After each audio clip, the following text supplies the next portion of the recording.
Para muchos, el sobrepeso y la obesidad son solo problemas estéticos que surgen fruto de la opulencia con la que se vive en los países ricos. Pero son, desde luego, mucho más que eso, mucho más que unos problemas. Los expertos calculan que alrededor de 200 enfermedades pueden tener su origen precisamente en el exceso de peso. No es solo, por tanto, una cuestión estética. 200 enfermedades que al menos se pueden ver agravadas por el exceso de peso, sino creadas por esta situación. Y el remedio no parece radicar, en exclusivo al menos, en la máxima esa de comer menos y moverse más, porque tampoco parece que el problema radique en exclusiva en la falta de voluntad o en el exceso de apetito. Los estudios científicos nos alertan periódicamente de la tendencia creciente de este problema, o debemos llamarle abiertamente enfermedad. Bueno, pues hoy nos interesa saber qué hay de cierto en los riesgos individuales y también como sociedad que se nos auguran de continuar esta tendencia y sobre todo qué hay que hacer para conseguir ponerles coto a estos problemas o a estas enfermedades. Les presento a nuestros invitados de hoy, que son Karina Gimeno, médico nutricionista, profesora del CEU, jefa del equipo de la unidad de nutrición y dietética del Hospital Quirón de Valencia. En fin, muchísimas cosas. Karina, muy buenas tardes, bienvenida. Buenos días. ¿Enfermedad o problema? Así, para empezar, para abrir boca. Es una enfermedad que, como bien has comentado, conlleva la posibilidad de la aparición de otras enfermedades o el agravamiento de las mismas. O sea, que es una madre de enfermedades, por así decir. Sí, es una madre de enfermedades. Muy bien. Junto a Karina está Irene Muyor, que es psicóloga clínica, experta en el tratamiento de trastornos de alimentación y obesidad. Muy buenas tardes, Irene. Buenas tardes. ¿Una enfermedad grave? Bueno, primero, ¿coincide usted con la definición de enfermedad o lo dejamos en problema? Sí, totalmente. Es al fin y al cabo pues, una condición médica que, pues, sobre todo en consulta, podemos verlo ya no solo una causa, sino también una consecuencia, ¿no?, de todos estos problemas que pueden acarrear. Y para completar nuestro trío de contertulios tenemos a Salvador Ferrando, que es dietista, nutricionista clínico, con consultas también en Quirón y en IMED, y coordinador editorial de la revista BMI Journal, que yo no sabía que existía, pero vamos, que es voz del órgano científico de la Sociedad Española de la Obesidad. SEDO, se escribe, supongo que será SIDO, ¿no? SEDO, sí. ¿Qué tal, Salvador? Buenas tardes. Es española. Muy buenas tardes. Una revista, o sea que esto tiene entidad. Es la voz y el órgano científico de la Sociedad Española de la Obesidad y de la Sociedad Española de Cirugía de la Obesidad, y en ella se publican muchos artículos relacionados tanto con la obesidad como con las patologías asociadas a la obesidad, como bien comentábamos. ¿Hay conciencia, abrimos ya debate, hay conciencia en la sociedad valenciana y española en general de que estamos ante un problema que deriva en una enfermedad que a su vez genera otras? ¿O lo vemos como una mera cuestión de estética? A ver, Irene. Yo creo que es un poco un 50-50, ¿no? Es decir, creo que se ha hecho mucho trabajo de concienciación, pero más bien sobre las consecuencias, ¿no?, de la obesidad. Y creo que se ha dejado un poco en segundo plano lo que es la parte ya de la obesidad como esa parte del una condición muchas veces genética, y que ahí es donde podemos abrir ese debate de la presión estética y demás, y todos esos problemas psicológicos que pueden ir derivados de pues toda esa presión que pueden sentir ellos, ¿no? Entonces... En este sentido, a lo mejor los medios de comunicación, la revista lo demuestra, podemos ser el vehículo adecuado también para canalizar esas preocupaciones y para concienciar sobre la magnitud del problema. Karina. Sí, la revista es una revista científica que aúna los estudios recientes sobre la materia. Claro, no es una revista de cotilleo, divulgación, no es una revista pero por supuesto de a través colorín. de programas como este, donde si nos enfocamos sobre todo en obesidad infantil, los padres pueden llegar a comprender que el estado en el que se encuentran sus hijos es una enfermedad. Entonces, a partir de ahí se puede trabajar para ofrecer soluciones a través siempre de profesionales expertos.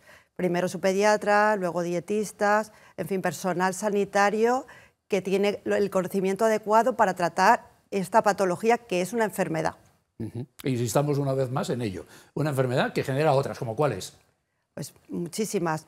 Las cardiovasculares puede ser, como la hipertensión, problemas cardíacos, metabólicas como la diabetes, articulares por el sobrepeso, sobre todo en miembros inferiores, problemas en el sueño como apnea, problemas vasculares de retorno venoso, complicaciones a la hora de cirugías importantes y el problema psicológico que aporta una visión clara a nuestra compañera. A mí se me están quitando las ganas de comer ahora después, ya con eso se lo digo todo. Pero fíjense que, bueno, ustedes son muy jóvenes, pero cuando yo era pequeño, a los niños gorditos se les decía, mira qué sanos están, qué sanos, qué rojizos, qué eso, y nos estábamos equivocando, ¿verdad? Es que, a ver, el problema, desde mi punto de vista, no viene desde en sí la obesidad o el sobrepeso, como bien decía la compañera, están llevándonos a otras patologías. Pero claro, ¿cuál es realmente la definición clara de enfermedad?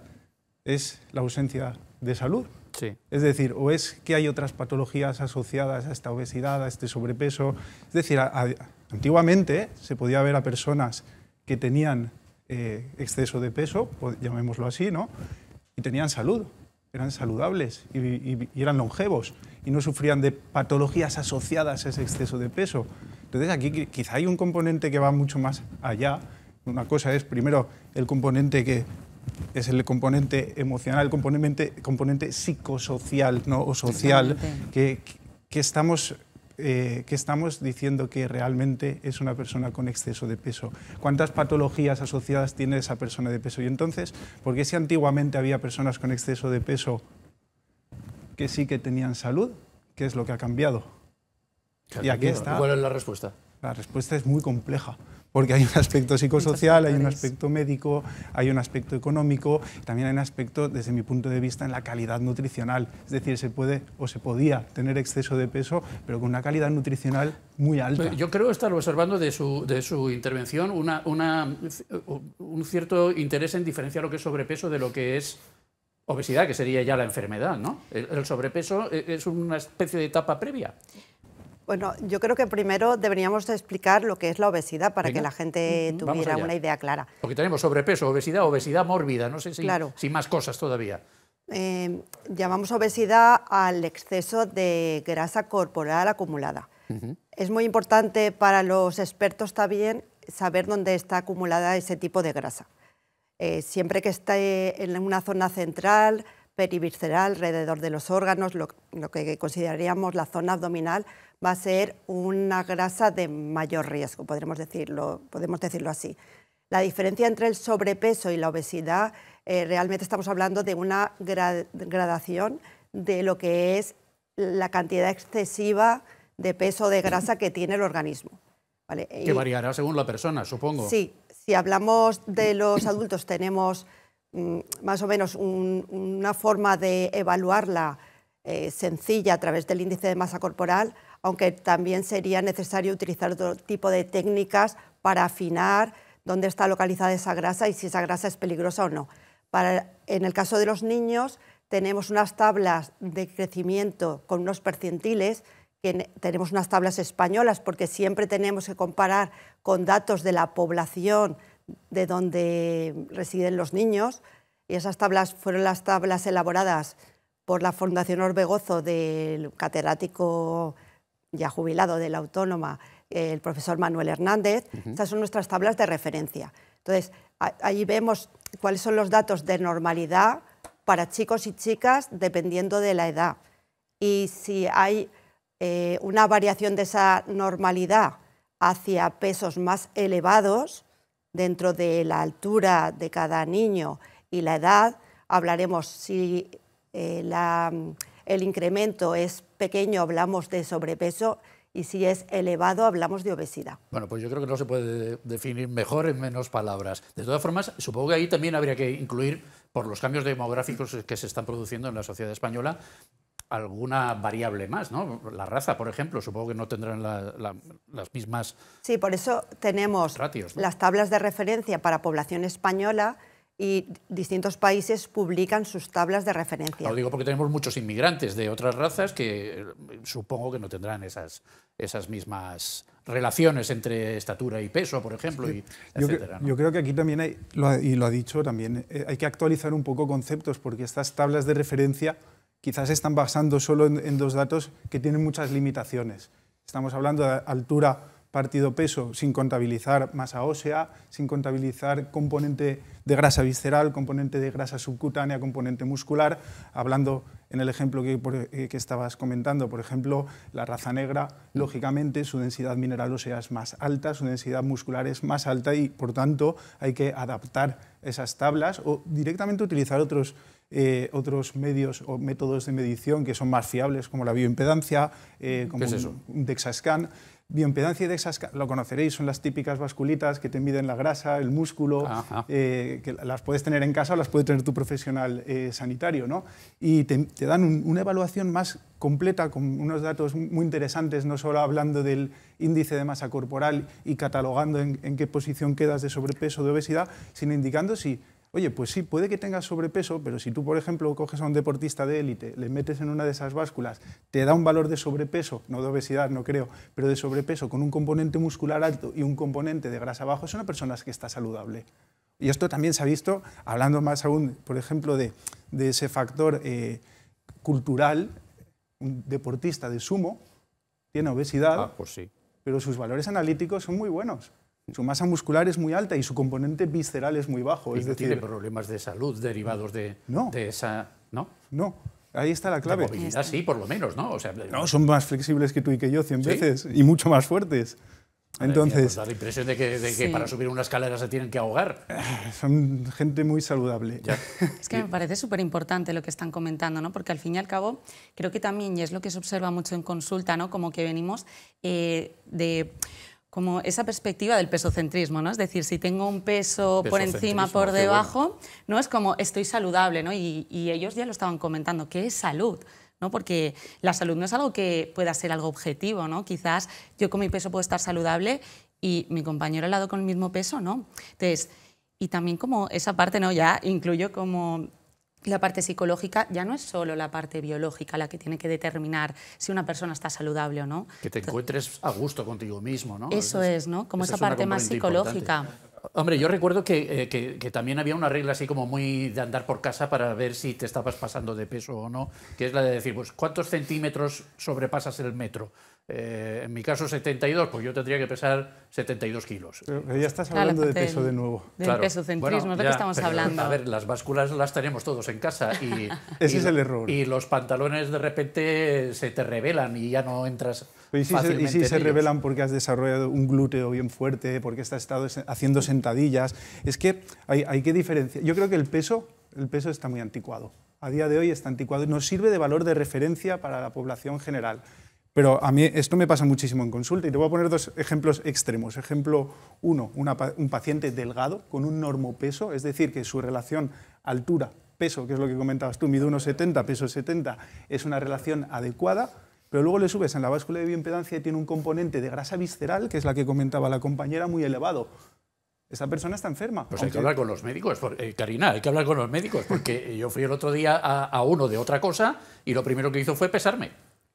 Y decirme que había engordado, claro, respecto de la vez anterior. Quiero decir que el peso, que efectivamente será un factor obsoleto a la hora de valorar de una manera holística, que se dice ahora, el tema salud, pero se sigue empleando, se sigue utilizando por los propios profesionales, claro. Sí, es donde decimos, ¿no? Para hacer estudios epidemiológicos nos sirve porque no podemos utilizar el resto de las técnicas que utilizamos a nivel de consulta o a nivel hospitalario para sacar datos de una población general.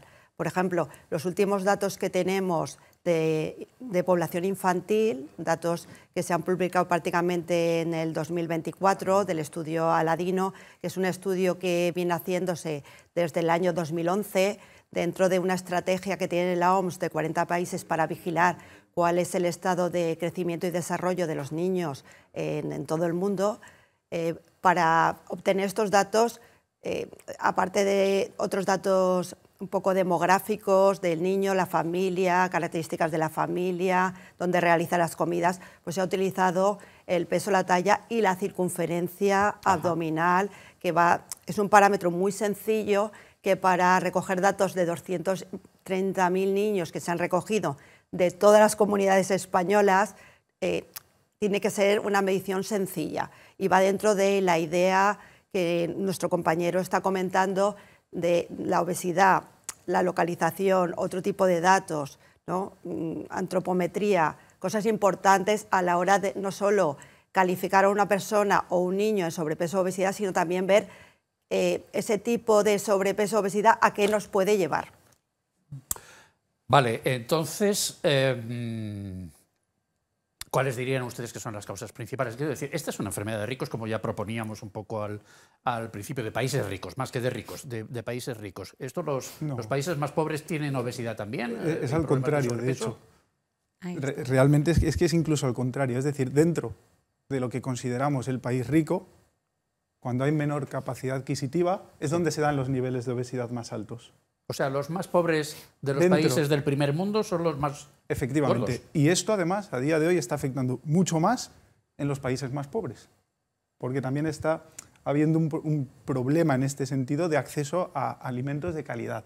Y esto es lo que pasa aquí también. Es decir, dentro de como lo que llamamos el país rico, quien tiene menor capacidad adquisitiva de un alimento de calidad acaba utilizando un ultraprocesado, y esto es lo que deteriora su salud, y por tanto los índices, no en sí solo de obesidad, sino de patología asociada a la obesidad, aumentan en estos grupos poblacionales en concreto.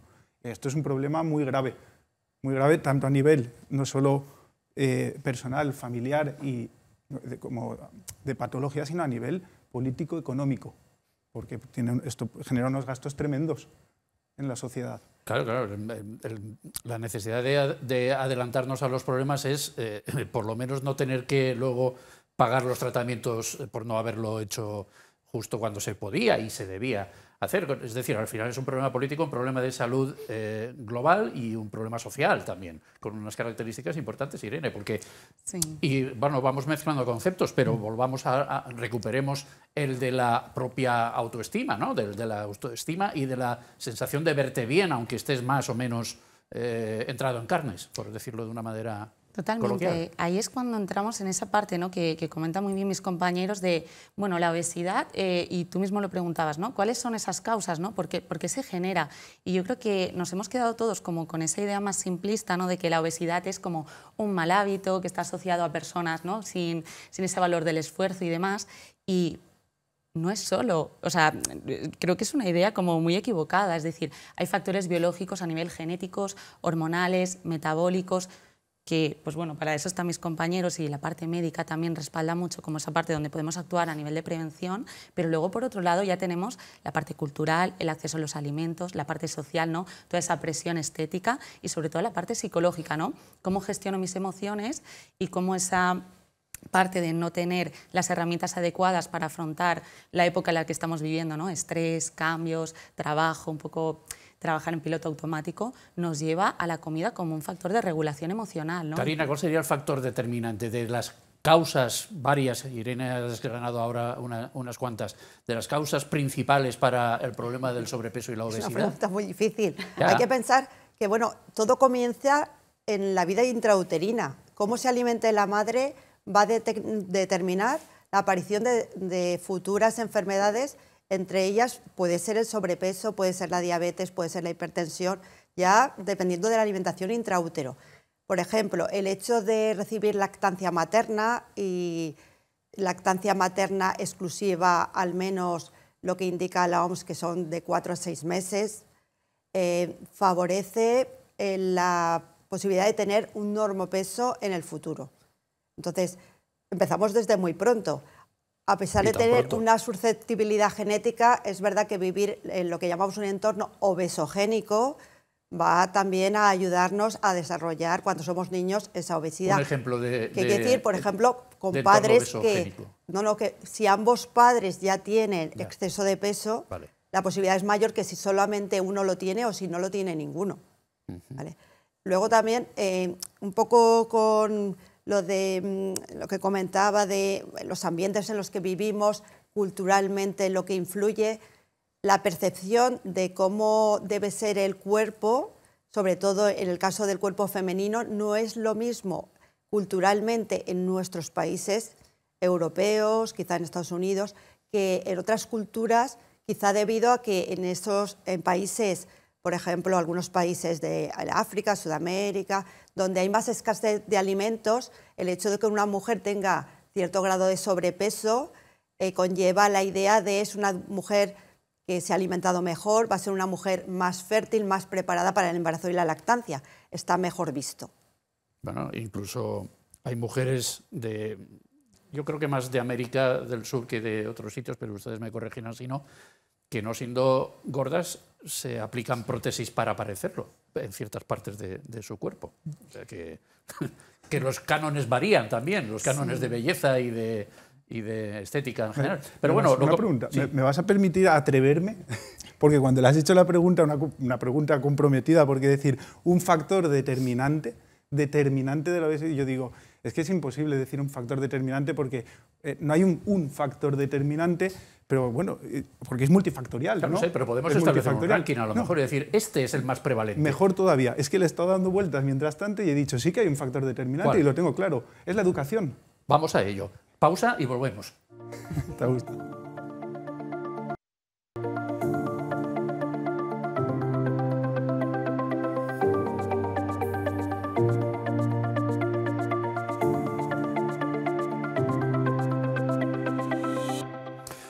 Hemos puesto un título provocador a este debate, pero poca broma, ¿eh? ¿La obesidad un problema gordo? Sí, sí lo es. Lo estamos comprobando gracias a la participación en este debate de Carina Jimeno, de Irene Muyor y de Salvador Ferrando, que nos proponía, también muy provocador él, antes de la pausa publicitaria, hablar de educación como factor determinante para entender por qué tenemos sobrepeso y por qué la obesidad es cada vez un problema mayor.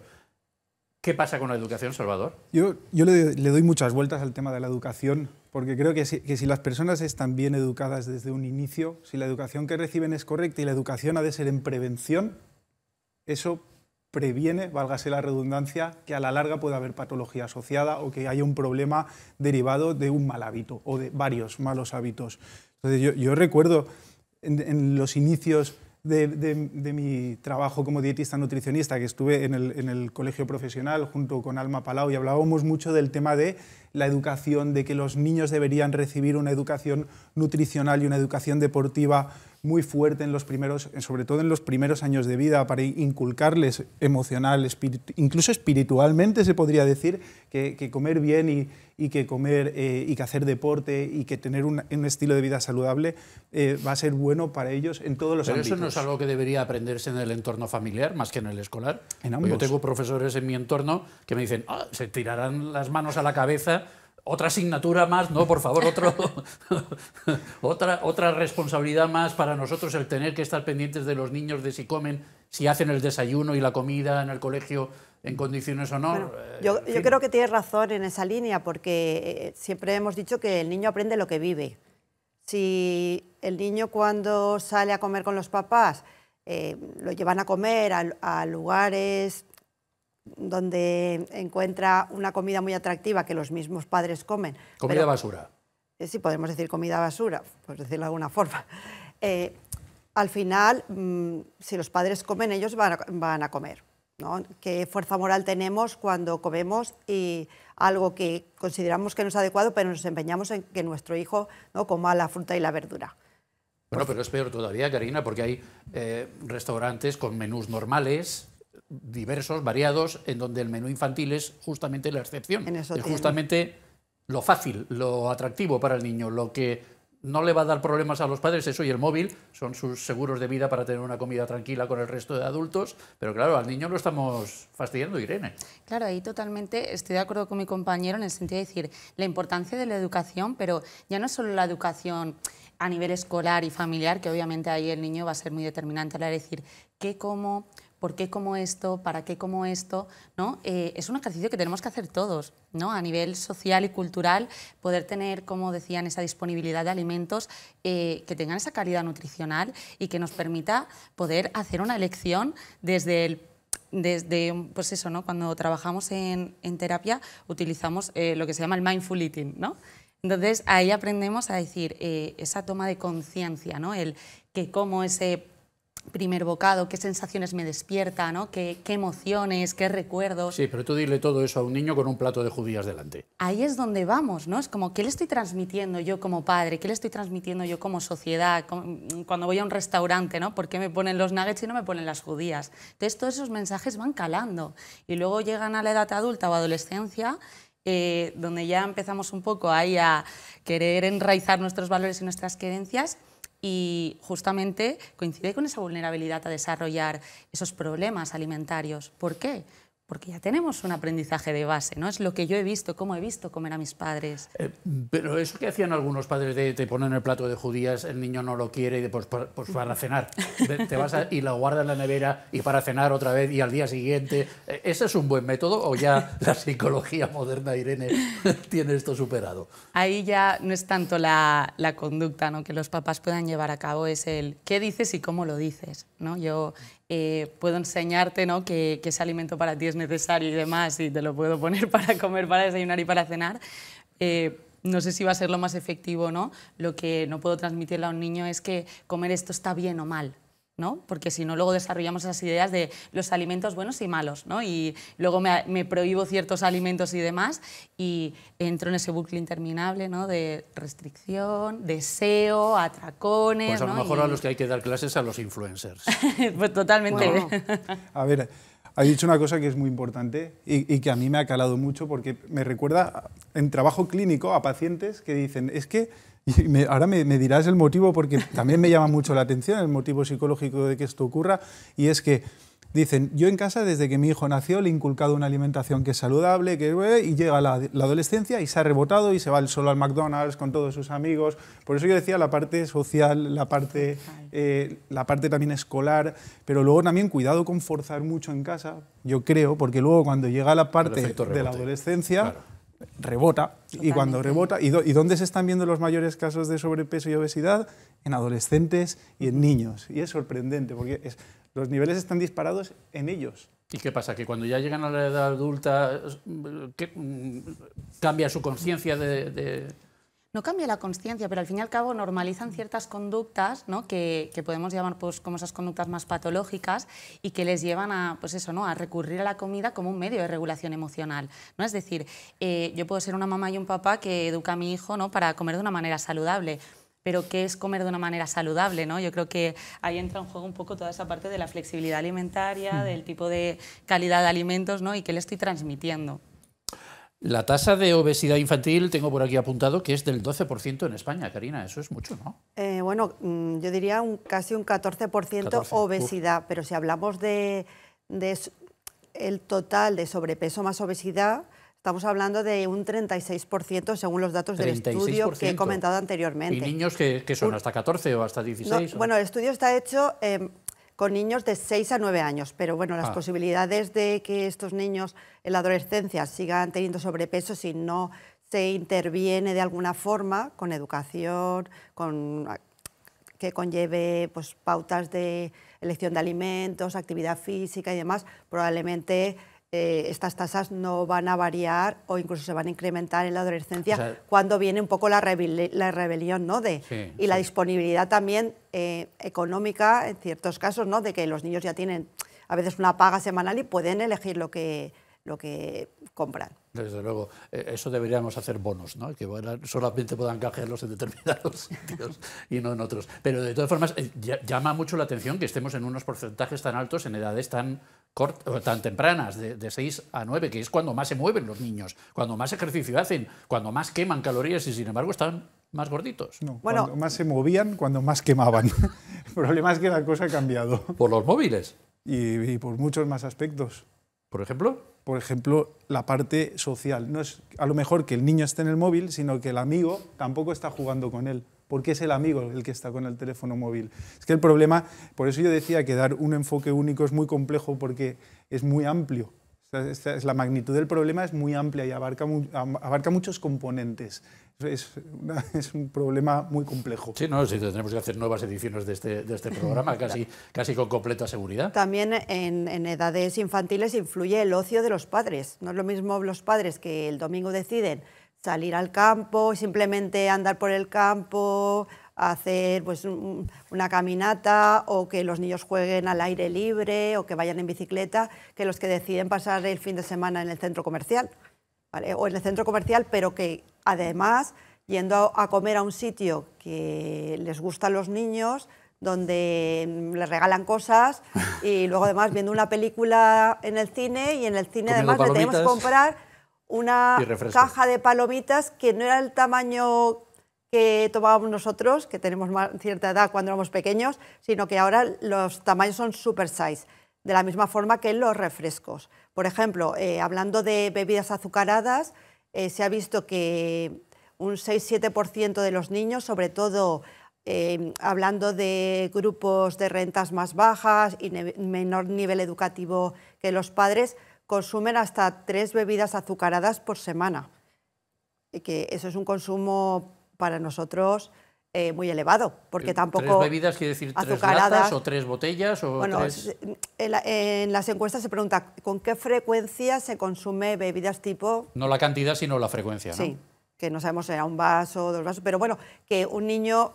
Es decir, que ya no solamente va a ser el fin de semana, sino entre semana también se está favoreciendo ese tipo de Sí, porque en mi época tipo de bebida. tú te tomabas una bebida azucarada el domingo. Claro. Como cosa excepcional, porque era la comida familiar de la semana, ¿no? Por excelencia. Pero, ¿y los padres en esas encuestas, no sé si se les pregunta o no, muestran algún tipo de preocupación por ver que eso está pasando con los chicos, con sus hijos y con otros hijos de amigos y de... También tienen que darse cuenta que sus niños tienen un problema médico, que necesita un tratamiento, pero el pediatra lo tiene que transmitir de esa forma.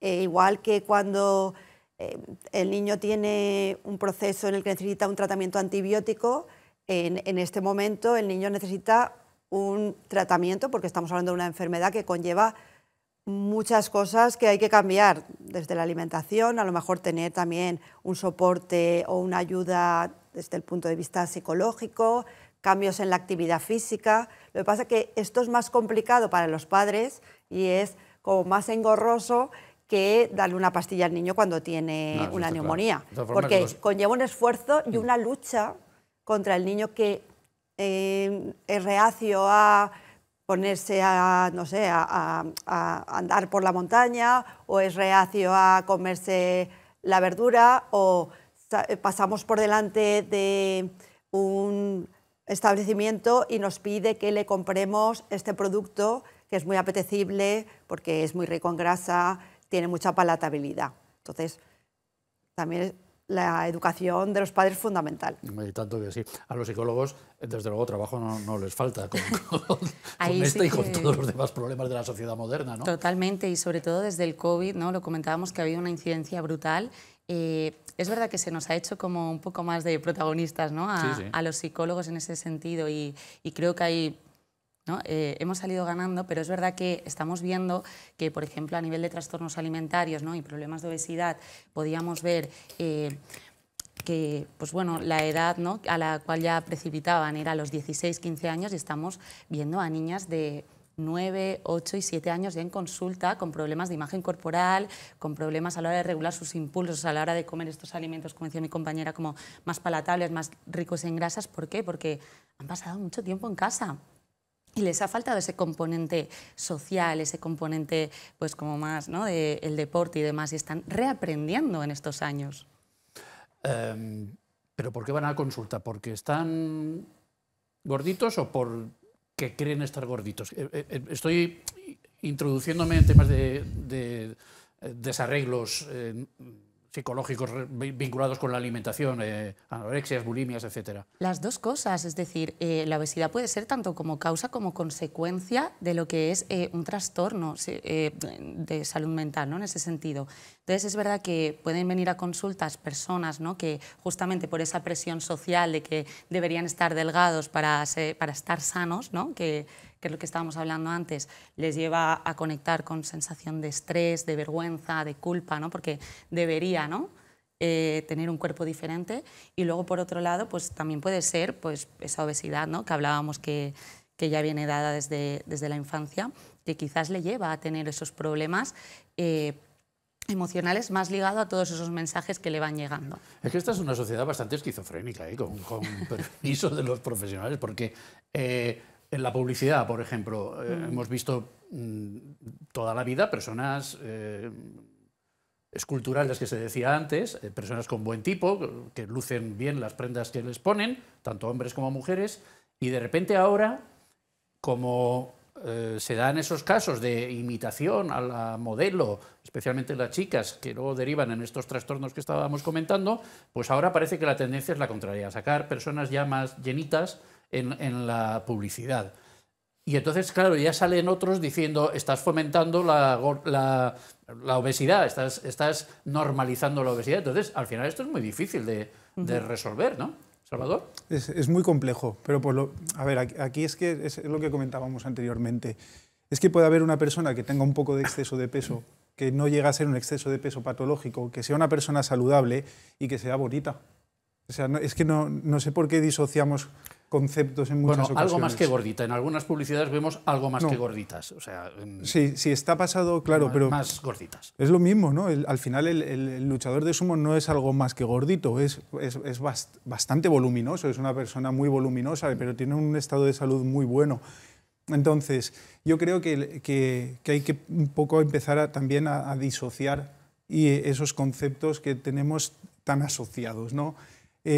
Y luego un componente clave es que incluso el propio estrés emocional que está generando estas imágenes, esta lucha en redes sociales, esta batalla en el colegio, en la calle, en cualquier sitio por conseguir ese aspecto físico deseado, ese propio componente psicológico de estrés va a hacer engordar a la persona.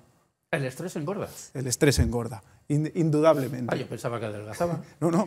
Puedes ver a una persona, porque por ejemplo, te voy a poner un ejemplo que lo vas a entender perfectamente, y es, tú puedes tener a una persona que está restringiendo muchísimo el consumo de carbohidratos porque le han dicho que esto le va a ayudar a perder peso, que en algunos casos efectivamente puede ser útil, si hay resistencia a la insulina o alguna patología como diabetes tipo 2 puede ser útil, pero esta restricción de carbohidratos le está produciendo una elevación masiva de carbohidratos, esta restricción masiva le está produciendo una elevación del cortisol, que es una hormona de estrés, que le está produciendo hiperglucemia, subida de azúcar en sangre, y esto le va a hacer engordar. Es decir, el estrés sí es un efector más de otro de los sistemas que puede estar afectado. Esa asociación que tenemos de que los gorditos lo son porque no se mueven, porque están muy tranquilos, porque están no sé qué, y solo cuando se estresan es cuando ya empiezan a quemar lo que sea. ¿Eso no? Es una asociación simplista. Ahí está, ¿no? A mí este es un tema que me parece súper importante y que me encantaría resaltar, ¿no? Que es la parte de ese canon de belleza, ¿no? De toda esa delgadez asociada al éxito, al valor como persona, ¿no? Y cómo las personas con sobrepeso o obesidad se les ha demonizado mucho, ¿no? Es que son vagas, es que son tal. Vamos a ver, o sea, una persona con sobrepeso o obesidad puede tener más salud que tú en ese sentido mientras no haya una patología secundaria. Y no por ello se le tiene que cuestionar, ¿no? por su aspecto físico, y me parece súper importante la parte de la diversidad corporal, ¿no? Que se muestren todo tipo de cuerpos, de tamaños, de alturas, de colores. ¿Por qué? Porque si tenemos esa idea más simplista, ¿no? Y entonces mostramos solamente ese ideal de belleza de la chica alta, delgada y demás, cuando yo soy niña voy a normalizar ese tipo de cuerpos, ¿no? Ese tipo de vidas. Y al revés, ¿no? Si sacas en la publicidad a una chica gordita, bajita, no sé qué, ahí no hay efecto de imitación, no se va a querer imitar, no se va... Lo importante es lo que decíamos, ¿no? Tiene que haber todo tipo de cuerpos, es decir... Por supuesto, si no estaríamos apañados. Si yo he nacido rubia, pero solo me muestran morenas en la tele, la rara, la diferente soy yo, ¿no? Y la que debe cambiar soy yo. Y ahí nos estamos equivocando. No es que yo tenga que imitar, yo tengo que aprender quién soy. Y cuantas más ejemplos tenga, más fácil va a ser que yo me construya una identidad sana. Pero si tienes que invitar a alguien que no sea por el cuerpo, que sea por la mente, ¿no, Karina? Eso es. Sí. Pero bueno, volvemos al principio, ¿no? ¿Tienen los medios influencia sobre nuestro estado de salud, sobre las elecciones que hacemos, en este caso, sobre nuestra dieta, ¿no? Nuestra actividad física, nuestra imagen? Sí tienen. Y voy a aprovechar para comentar cómo se puede trabajar con niños. Valentín Fuster, el doctor Valentín Fuster, que es un famoso cardiólogo, que desarrolló su carrera en Estados Unidos, de prestigio internacional. Vino como doctor honoris causa a la universidad donde yo imparto clases, al CEU, y recuerdo que comentó varios de los proyectos en los que había trabajado.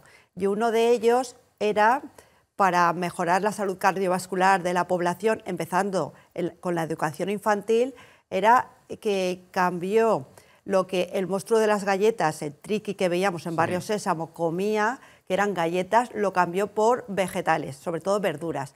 Entonces se hizo un estudio... Eso me suena a Lucky Luke, cuando le quitaron el cigarrillo y le pusieron una brizna de hierba. Eso no sabía. Y entonces se observó que en solamente 15 días la ingesta de vegetales había incrementado, sobre todo de verduras, un 40% entre los niños en edad escolar. O sea que el Triqui tuvo un efecto muy positivo. O sea que es verdad. Yo creo que, por ejemplo, el tema del tabaco es interesante que no se fume en... Eso pasó. Lucky Luke era un personaje, un vaquero de dibujos animados muy famoso, insisto, cuando yo era joven. Bueno, no sé, curiosamente vemos muchas series... Iba siempre con la colilla en la boca y llegó un momento que por razones de debate sobre salud de Estados Unidos le quitaron esto y le pusieron una brizna de hierba porque algo tenía que llevar en la comisura del labio, claro.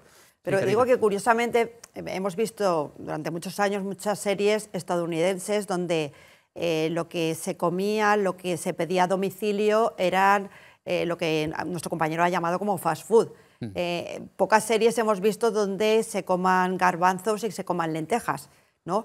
Si los personajes de moda comieran estos alimentos, sobre todo los adolescentes, en las series y en las películas, probablemente lo pudieran incluso hacer una moda. Popeye que comía espinacas. Sí, sí.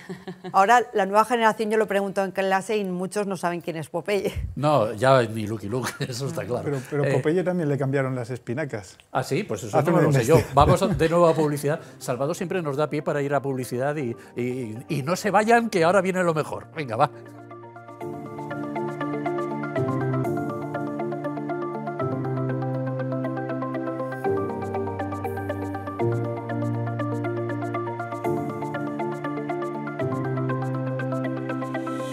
Tenemos una médico nutricionista, una psicóloga clínica y un dietista nutricionista clínico para hablar de obesidad. Hoy en Nos Interesa Saber, Salvador nos decía que yo eso no lo sabía, que a Popeye le cambiaron las espinacas por otra cosa más saludable, supongo. Bueno, previamente había otro elemento que luego decidió ser cambiado por espinacas, pero que yo animo a los oyentes a que echen un vistazo y busquen la información porque es muy curioso.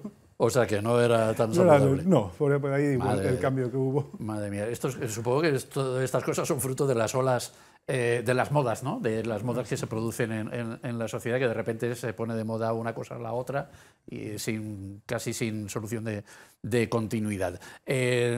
¿Los niños comen espinacas, Karina? Bueno, para trabajar con datos y no hablar de forma genérica, tenemos los datos del estudio mencionado anteriormente, el estudio de Aladino, que nos dice que solamente un 30% aproximadamente de los niños en los grupos de rentas más altas, estudiados que eran de familias cuya renta era superior a los 30.000 euros anuales, solamente el 30% de los niños tomaban verduras a diario, pero si hablamos de rentas más bajas, la cifra era sobre el 17%.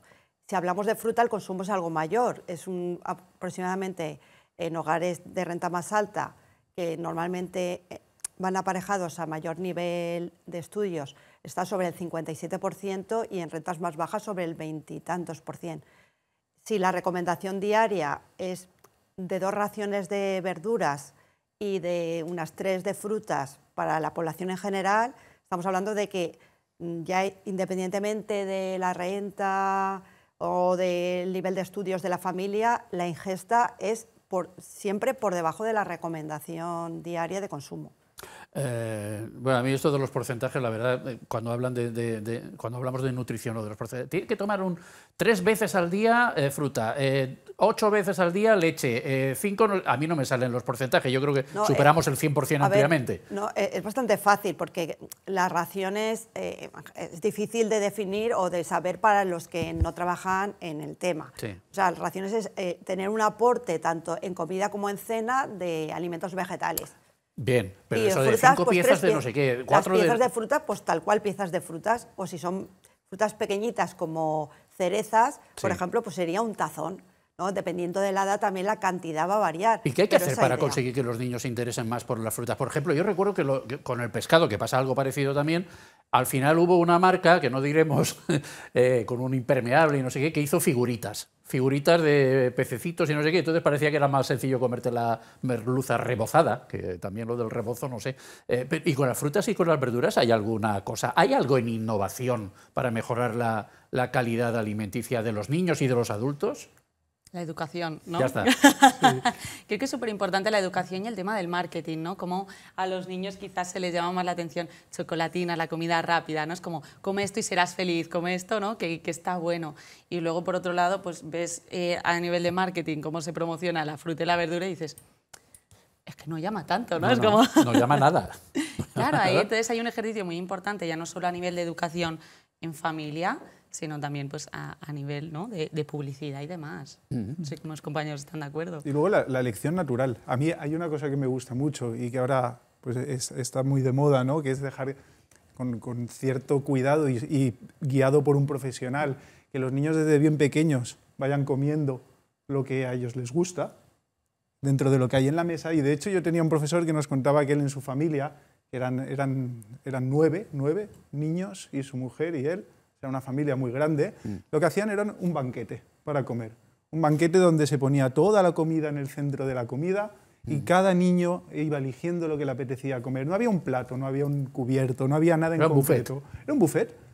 Y sorprendentemente todos sus hijos luchaban por el brócoli. ¿Ah, sí? Sí, es algo muy curioso. En cuanto a uno le gusta el brócoli... ¿Qué otras cosas había? Por A ver si era peor. No, era un banquete. Dice que ponía marisco, que ponía tapinabo, que se ve que el sabor es muy, muy especial y también peleaban por el tapinabo. Y a mí me llamó la atención, ¿no? Porque yo de momento no tengo hijos, pero yo cuando lo escuchaba decía, hombre, me parece una idea excepcional, porque al final... ¿Y qué explicación había para eso? Pues la explicación psicológica imagino que debe ser que los niños quieren lo que los otros niños quieren, ¿no? En cierta medida. Aparte de la imitación. La imitación. O sea que necesitamos un niño cebo para que los demás coman saludable. O a lo mejor ahí está la parte más natural del ser humano. El ser humano debería tender a que cuando en la mesa hay productos saludables, su naturaleza humana, su biología debería tender a coger lo que es saludable para él. El problema es como esas estructuras cerebrales, esas estructuras sociales van cambiando y nos van desconfigurando nuestra forma de ver la alimentación. Pero si lo has dicho tú también antes, debería empezar en casa. Si empieza en casa, esa elección adecuada y sobre todo con una variedad que sea óptima. Entonces, claro, pero después de la casa viene el comedor escolar y yo no sé si problema. ahí hay... El comedor escolar están controlados, la Consellería controla los comedores escolares. A raíz del estudio Aladino también el ministro nos ha hablado de se va a hacer un gran intento por tener siempre en el menú escolar frutas y verduras de proximidad, aumentar el consumo de pescado azul y de cereales integrales. O sea que por parte también del Ministerio se hacen esfuerzos. Tenemos una estrategia a nivel nacional que es la estrategia NAOS de actividad física y alimentación saludable que viene trabajando muchos años para mejorar el estado de salud de nuestros niños relacionados con lo que comen y cómo se mueven. A pesar de que los datos nos parecen alarmantes, desde que se hizo el estudio Aladino en su primera edición, que era en el 2011 hasta ahora, el sobrepeso y obesidad ha bajado 4 puntos. O sea que estábamos en un 40% y ahora estamos en ese 36%. Vamos a mejor. Entonces no todo es negativo. Vamos a pensar que algo estamos haciendo bien. Cabe la esperanza. ¿No? En las redes sociales, y volviendo también a otro de los factores clave para entender por qué pasan las cosas que pasan, están los influencers, pero también, bueno, un cierto tipo de influencer es el que quiero hablar ahora, no tanto las que dan consejos a las niñas de belleza y ese tipo de cosas que muchas veces ya hemos visto resultan perjudiciales, sino esos otros que dicen, a ver, tú que tienes sobrepeso, te voy a dar 4 recetas sobre lo que tienes que hacer. Algunas de esas recetas tienen nombre propio, otras son simplemente una secuencia de pasos que debes hacer. Y ayer me encontré yo uno, buscando un poquito documentación, me encontré uno que decía, desconfía de todos los demás. Desconfía de todos los que te están diciendo que esto lo vas a conseguir. No, esto es una cuestión de tiempo. No te creas que por hacer mucho ejercicio vas a perder barriguita ya, sino que vas a necesitar de bastante tiempo para conseguirlo y de constancia en el cambio de hábitos, y daba una serie de referencias, entre ellas algunas de las que ya hemos comentado: comer más verdura, beber menos alcohol, moverse, etcétera, etcétera. Irene, ¿cómo le suena esto? A ver, es verdad que yo creo que buscamos mucho la inmediatez, ¿no? Dame la solución a mi problema y es que ahora mismo estoy gordo, ¿no? Claro. Y claro, si nos vamos a ese enfoque como más simplista, es pues bueno, deja de comer hidratos, ¿no? Que es lo que nos han contado siempre, y te voy a prometer como esos resultados inmediatos. Es que esto va mucho más allá, o sea, claro que tienes que contar con un nutricionista, pero ¿qué tal si también consultas, ¿no?, con alguien especializado en el tema del deporte, con una terapeuta, ¿no?, con enfocar la parte psicológica, por lo que hablábamos antes de cuáles son las causas del sobrepeso? No podemos centrarnos solo en cambiar las pautas alimentarias, que es muy importante, ¿no? Es también pues lo que os hablaba antes, ¿no?, ¿por qué como esto? ¿Para qué como esto? ¿Qué me está aportando? Tener esa información para no generar como esas ideas, ¿no?, de restricción, de que luego se fomente más ese deseo. Yo me gustaría preguntarte, como experto, ¿no?, en comunicación, ¿podemos tener algún control? Porque yo creo que desde el Colegio de Dietistas Nutricionistas, que él es un representante, también estarán alarmados por la cantidad de mensajes que llegan a través de personajes, unos con formación incluso, y otros que no, que confunden, porque cuando vienen los pacientes a la consulta, y en muchos casos, no solamente por este problema, sino como por problemas graves, como problemas oncológicos, vemos que están siguiendo mensajes que han obtenido de las redes que no tienen un fundamento científico y que son perjudiciales. ¿Y sabes cuál es la solución que yo te daría? La educación. Mira. Mira tú por dónde.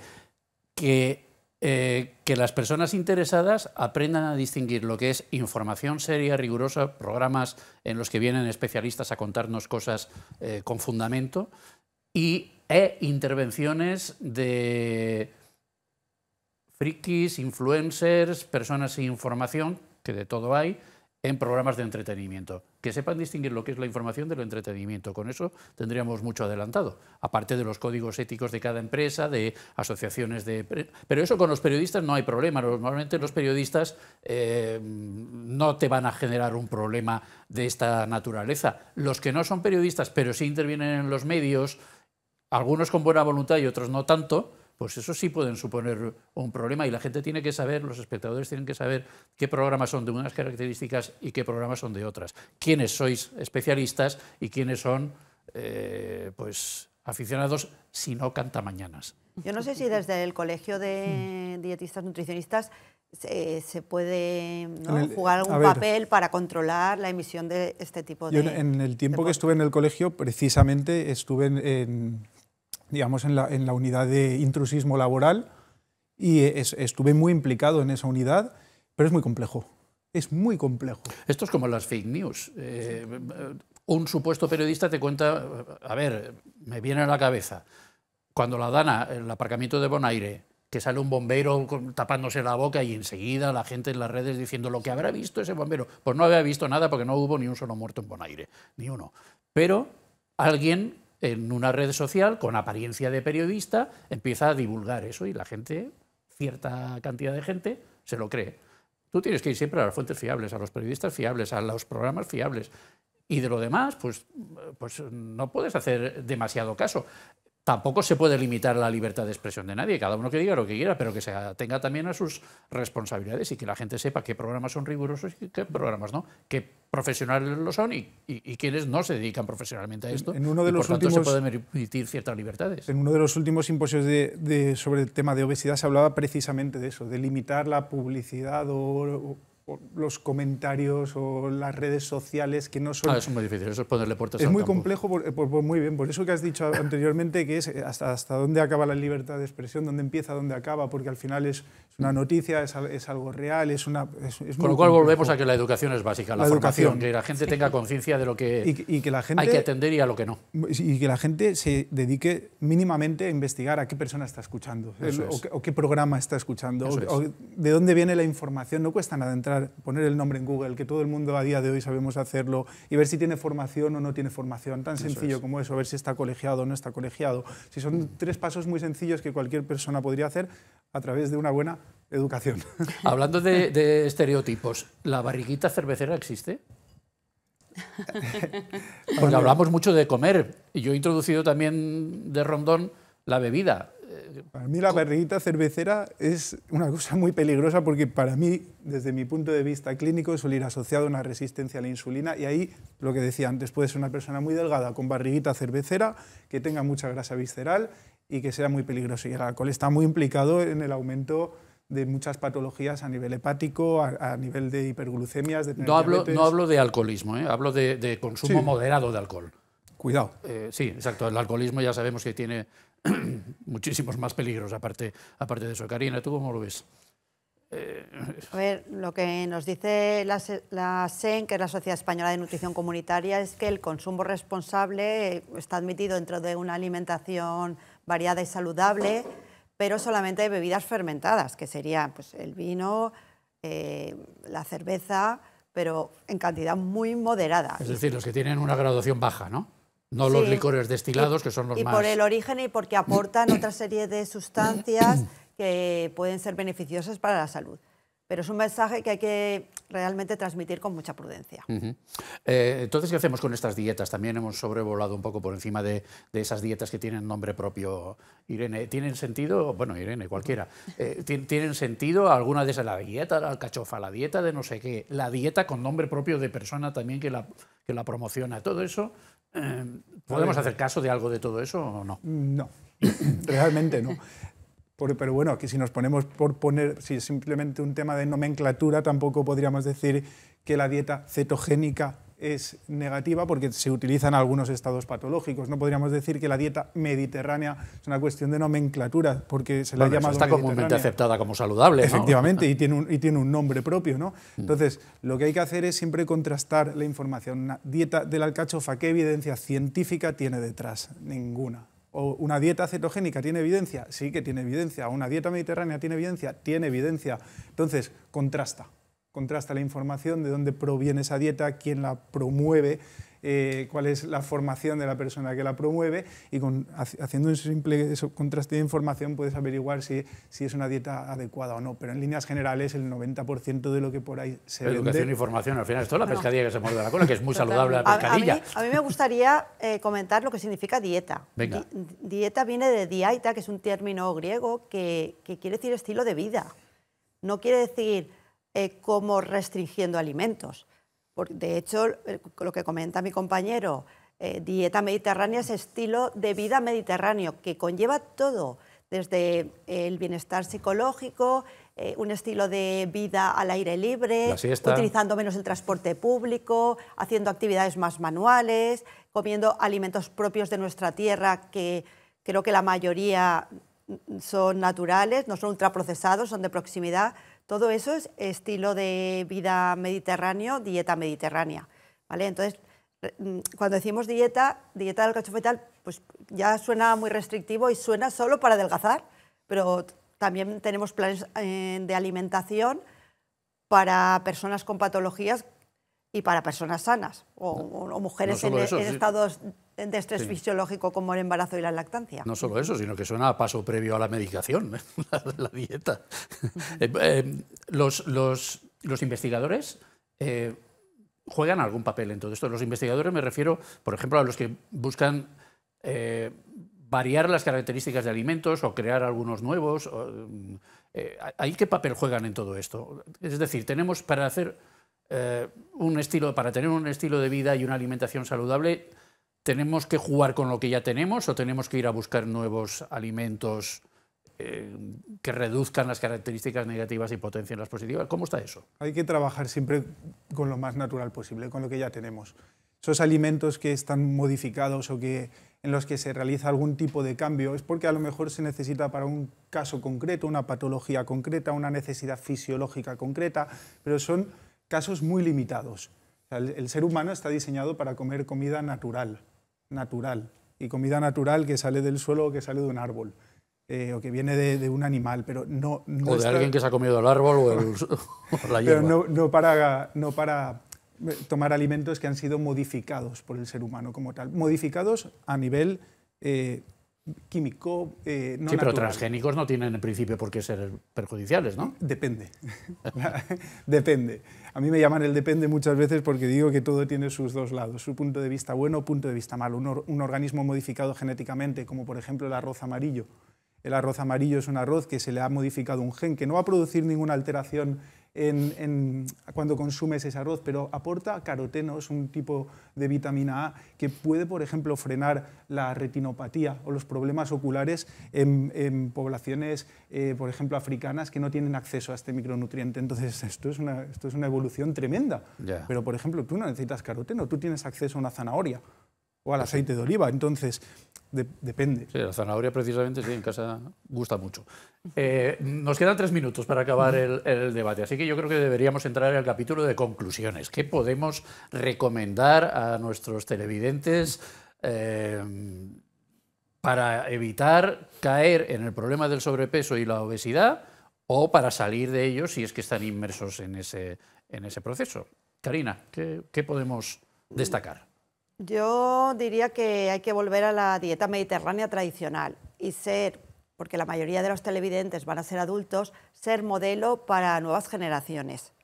Yo creo que eso es lo más importante, mantener la actividad física que nuestros mayores hacían, que no siempre tiene que ser ir a un centro deportivo, y las costumbres propias de los pobladores de esta zona, que es pasar tiempo al aire libre, estar en contacto con la naturaleza. Yo creo que así podremos volver un poco a nuestro estado de salud, ¿no? Óptimo. No hace falta ir al gimnasio y machacarse todos los días, ¿no? Irene. Yo creo que para mí el mensaje es no quedarnos, ¿no?, en esa idea tan simplista, ¿no?, pesocentrista que hablaba antes, sino que si nos vemos frente a esta condición médica, poder buscar un buen equipo de profesionales, médicos, nutricionistas, psicólogos, ¿no?, que no se queden ahí en la parte de arriba del iceberg, sino que puedan ahondar bien en cuál es el motivo, ¿no?, la causa y la consecuencia. Y unas buenas campañas de promoción institucional, por ejemplo, de algunas políticas saludables. Eso también sería, bueno, pasan de vez en cuando, las hay de vez en cuando, pero no sé si suficientemente o no. Claro, lo que hablábamos, al final el acceso a la información, para lo bueno y para lo malo, pues nos puede ayudar o nos puede perjudicar, ¿no? Y ahí hablamos de la importancia del criterio de uno mismo y de dónde buscamos información. Entonces, sí, claro, todo ayuda es poca. Salvador. Yo creo que la respuesta está en la naturaleza. Al final la naturaleza te da lo que el ser humano está esperando. Come comida natural, muévete constantemente en un estado natural y de forma lo más natural posible tienes que estar en contacto con los seres que quieres y con la sociedad. Y esa es la clave de la salud. ¿Y por qué va tanta gente al gimnasio? Vamos a ver, algunos porque les gusta mucho, porque son profesionales o están en camino de ser profesionales, pero ¿por qué la gente va como loca, especialmente cuando empieza el año y y en septiembre, a los gimnasios? Por el componente social y porque no están cerca de lo natural. ¿Irene? Totalmente, ¿no? Es la parte de la imitación, lo que yo digo de el consejo de vecina, ¿no? Es lo que siempre se ha escuchado, ¿no?, que después de las Navidades hay que... Bueno, sí, después de Navidades y después del verano, ¿verdad, Karina? Sí. Hay una alza en la asistencia a los gimnasios y luego todo se olvida. Sí, es como el inglés, empiezas y de repente a los 2 meses ya abandonas el cursillo por correspondencia. En fin, Karina, Irene, Salvador, muchísimas gracias a los 3 por ayudarnos a explicarle un poquito mejor a nuestra audiencia qué es el sobrepeso, qué es la obesidad, que son problemas gordos, pero que tienen solución y que hay que aplicar las políticas adecuadas para conseguirlo. Así que gracias a los 3 y a ustedes, señoras y señores televidentes, como siempre les digo, gracias por la atención prestada y queden ustedes con Dios.